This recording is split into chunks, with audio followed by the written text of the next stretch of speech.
राजा या रंक, a fictional story full of emotions and human values. बात सन 1988 की है।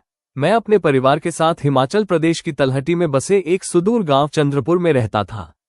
प्रकृति की अपार कृपा थी हमारे उस छोटे से गांव पर। हमारी एक 4 कमरों की पूर्ण काठ की बनी कोठी थी वहां पर। पास से गुजरती हुई नहर का कलरव करता स्वच्छ जल और उगते सूरज की किरणों का उन लहरों पर नृत्य मुझे मंत्रमुग्ध कर देता था।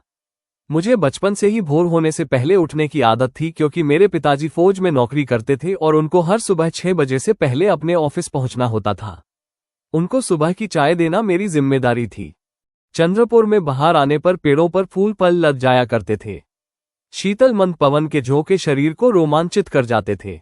आसपास में सौहार्दपूर्ण माहौल था। गांव वाले बहुत खुश रहते थे और हम लोग भी अपने घर में खुश रहते थे। मैं उस समय लगभग 28 वर्ष का नवयुवक था। मेरी पत्नी उमा 26 वर्ष की और हमारा 1 वर्ष का बेटा ऋतिक। मेरे पिताजी के देहावसान से पहले ही मेरी सरकारी नौकरी लग गई थी। मेरी माँ तो बहुत पहले ही स्वर्ग सिधार चुकी थी। हम लोग आनंद सागर में डूबे हुए थे। दिन, महीने और वर्ष कब बीत गए पता ही नहीं चला। मैं सरकारी नौकर था, इसलिए उस वर्ष मेरा ट्रांसफर होना ही था, और वैसे भी पदोन्नति के बाद ट्रांसफर होता ही है। पदोन्नति मेरी हो चुकी थी। 15 दिन में ही मेरा ट्रांसफर लेटर मेरे हाथ में था। मुझे दिल्ली जाना था। मैं और मेरा परिवार पदोन्नति से खुश भी था और थोड़ा विषाद में भी। विषाद में इसलिए क्योंकि ऐसी प्रकृति की अनुभूति दिल्ली में होनी बहुत कठिन थी। खैर, नौकरी को प्राथमिकता तो देनी ही थी।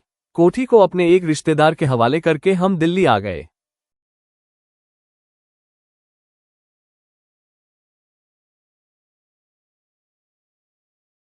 कहते हैं वक्त बदलते देर नहीं लगती। हम जुलाई की शुरुआत में दिल्ली आ गए थे और उसी जुलाई के अंतिम दिनों में चंद्रपुर में भयंकर बाढ़ आ गई और हमारी कोठी काफी क्षतिग्रस्त हो गई। हमारा रिश्तेदार बाढ़ के प्रकोप को देखकर डर गया और वहां से सारा सामान लेकर चंपत हो गया। शायद इसीलिए उसके माँ बाप ने उसका नाम चंपत राय रखा होगा। मुझे नुकसान होने का ज्यादा मलाल नहीं था। मैं तो प्रभु की अपार कृपा मान रहा था कि उन्होंने मुझे और मेरे परिवार को ठीक समय में वहां से निकलवा दिया था। पदोन्नति ने वैसे भी मेरे नुकसान की भरपाई कर दी थी। ये किस्सा लगभग सितंबर 1995 का है।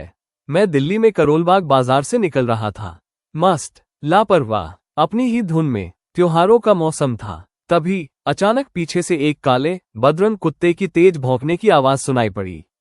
मैं पीछे मुड़कर कारण जानने ही वाला था कि एक फटेहाल भिखारी मुझसे टकरा गया। उसने एक हाथ से एक मैला कुचैला झोला अपने कंधे पर उठाया हुआ था और उसके दूसरे हाथ में एक बहुत बड़ा डंडा था। कुत्ता उसी पर जोरदार भौंक रहा था, परंतु भिखारी के हाथ में डंडा होने के कारण उसने शायद उससे दूरी बना रखी थी। भिखारी मुझसे टकराने के बाद संभल गया था और वो तेजी से आगे बढ़ गया था। मैं पटरी पर गिर गया था और मुझे पुनः खड़ा होने में कुछ समय लगा। कुत्ते का भौंकना बंद हो चुका था। मैंने परमात्मा का शुक्रिया अदा किया और आगे चल पड़ा। शाम का वक्त था। चाय पीने की आदत थी। मैं और उमा शाम को इकट्ठे ही चाय पीते थे, पर दिल्ली में आकर अब उसे भी नौकरी करनी पड़ रही थी, क्योंकि सिर्फ एक नौकरी के सहारे जीवन व्यापन दुष्कर हो चला था। ऋतिक अब स्कूल जाने लगा था और हमारे सुखमय संसार में एक नन्ही, प्यारी और गोलमटोल ऋचा बिटिया भी जुड़ गई थी। विचारों में मग्न मैं अभी ज्यादा दूर नहीं गया था कि मुझे अपने बाईं ओर एक साफ सुथरा रेस्तरां दिखाई दिया। चाय पीने की तीव्र इच्छा तो ही रही थी, इसलिए मेरे पग उसी तरफ उठ गए। एक खाली सीट देखकर मैं उस पर बैठ गया। तभी मुझे उस समय एक करारा झटका लगा। मेरे शरीर में अचंभे की एक झुरझुरी दौड़ गई। सामने वही भिखारी बैठा था जो मुझसे करीब आधा घंटा पहले टकराया था। अब न तो उसके हाथ में कोई डंडा था और न ही कंधे पर कोई झोला। उसने मुझे नहीं पहचाना था, परंतु मैंने उसे अच्छी तरह पहचान लिया था। शायद वो कहीं आसपास ही रहता होगा जहां उसने अपना झोला और डंडा छोड़ दिया होगा और कपड़े बदल लिए होंगे। नहाया हुआ तो वो फिर भी नहीं था। कौतूहलवश मैं अपने को रोक नहीं पाया और उससे इस तरह भिक्षा मांगने का कारण पूछ ही लिया। उसके भद्दे चेहरे पर एक मंद मुस्कान आई और वह बोला, बाबूजी, आप वही हैं न जिनसे मैं थोड़ी देर पहले टकरा गया था। अब मुझे और तेज झटका लगा, क्योंकि मैंने सोचा था कि उसने मुझे नहीं पहचाना होगा। मैंने सहमति में सिर हिलाया तो वह उस सीट को छोड़ते हुए बोला, बाबूजी, मैं केवल भीख नहीं मांगता हूँ। सड़कों और गलियों में से अपने मतलब की चीजें भी झोली में भरता हूँ। वो कुत्ता मेरा पाला हुआ है। जब भी मुझे किसी से टकराना होता है तो मैं झड़ी घुमा देता हूँ और वह भौंकना शुरू कर देता है। रेस्तरां के गेट पर पहुंचने पर वह जोर से चिल्लाया, और बाबूजी, मेरा एक काम हाथ की सफाई भी है। आपकी जेब का पर्स मेरी जेब में आ गया था जब मैं आपसे टकराया था। अब आपके पास कोई पैसा नहीं है। रेस्तरां के काउंटर पर आपका पर्स उसी हालत में छोड़कर जा रहा हूं जैसा पार किया था। ले लेना। इस रेस्तरां का मालिक मुझे अच्छी तरह से जानता है। बाबूजी, एक बात का और ध्यान रखना कि मैं बेशक सड़कों पर, गलियों में और लोगों की नजरों में एक भिखारी हूं, परंतु मैं अपने परिवार का मुखिया भी हूं। और हर परिवार का मुखिया उस परिवार का राजा होता है। मैं भी अपने परिवार, जिसमें एक बीमार पत्नी और 5 बच्चे हैं, का मुखिया अर्थात राजा हूं। इनको मुझे पालना होता है, अपना ख्याल रखना। मैं सन्नाटे में आ गया।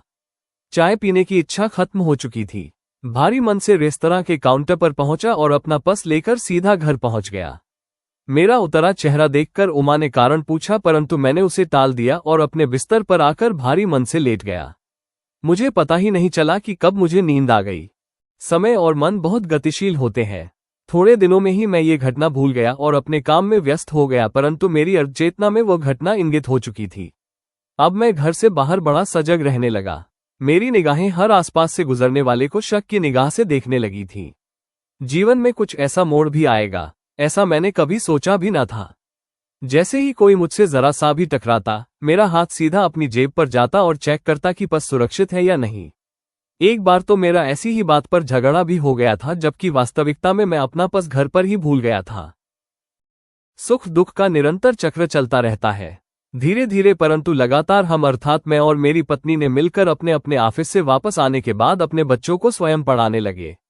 मेहनत रंग लाने लगी। स्कूल में दोनों बच्चों ने पढ़ाई में कमाल कर दिया। हमने अपने बच्चों को अच्छे संस्कार भी दिए। दोनों ने अपने अपने क्षेत्र में कमाल कर दिखाया। अब मेरा बेटा ऋतिक एक अंतर्राष्ट्रीय कंपनी में इंजीनियर लगा है और बेटी एक प्रतिष्ठित स्कूल में अध्यापिका है। दोनों बच्चों की शादी हो गई है। मैं और मेरी पत्नी अब हैप्पी रिटायर्ड लाइफ जी रहे थे। अचानक एक दिन मुझे ख्याल आया कि क्यों न मैं और उमा दोनों हिमाचल प्रदेश की तलहटी में बसे उसी सुदूर गांव चंद्रपुर में जाकर रहें, जहां प्रकृति की अपार कृपा थी।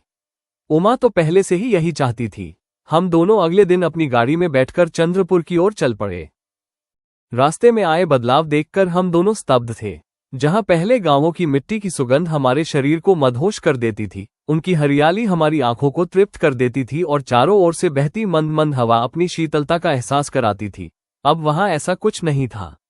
चारों तरफ कंक्रीट का जाल था। बहुमंजिला इमारतों के निर्माण ने सब कुछ बदल डाला था। किसी तरह हम मन मसोस कर चंद्रपुर पहुंच ही गए। वहां का नजारा ही कुछ और था। चंबतराय कुछ महीनों के बाद ही मेरी कुटिया में लौट आया था। इसका मुझे ज्ञान था। वो वहां रहने भी लगा था। बाढ़ में उसके घर का सारा सामान नष्ट हो गया था। उसकी पत्नी भी बहुत बीमार रहने लगी थी। उसके तीनों बच्चों में से किसी ने भी पढ़ाई नहीं की थी। मेरे घर का बचा खुचा सामान उसने पहले ही बेच खाया था। अचानक मुझे वो भिखारी याद आ गया। हर मुखिया अपने घर का राजा होता है। मैं और मेरी पत्नी अपनी कार में बैठे और उस रात एक होटल में ठहरे। अगले दिन सुबह मैंने चंपतराय को समझाया कि चंद्रपुर में उन्नति के कुछ नहीं बचा था। वो अपना सामान बांध ले और हमारे साथ शहर चले। वह, उसकी पत्नी और बच्चे समझ गए और हम सब शहर की ओर चल पड़े।